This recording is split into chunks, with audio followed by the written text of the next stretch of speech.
Amerikanki optra far koyulgan, üzü radnoy bolanda, taza bolanda Gentra'mızı reklam etip beramiz sizlere. 2022 yıl 113 bin kilometre yürüyen metan gazları var. Narxına geldi olsak 130 milyon so'm. Bu maşinamızda 8 milyon bilen notariusu, gayesi, nomeri, tekvasotu hem bölümünü bitirip beramiz.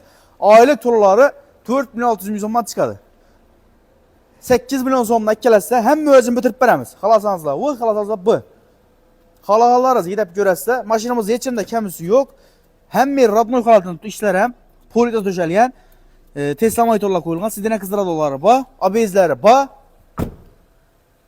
Maşinin narxı 130 milyon so'm. Amerikan optra farla koyulgan. 130 milyon so'm narxı. 8 milyon bile hem işin bitip beramiz. Aylık to'lovi 4 milyon 600 milyon so'mdan çıkadı. Metan gazları ba aytib o'tdik. Tushunmagan ma'lumotlarınız olsa bemalol telefondan tushuntiramiz. Maşinani ko'rib tursa bu 8 milyon bilen bu 6 milyon bilen koyuldu. Yechinde kamisi yok ikisini hem nakado. Bemalol basıp edip ketaverasizlar. Kelaverasizlar telefonlaşıp bizani manzillarimiz Xivada. Hemen kütüp kalamiz. Şimdi Gentra Karapiyan dostlarına belgilep giderse yoki bo'lmasa o'zini taraf ko'rsatsa videoni.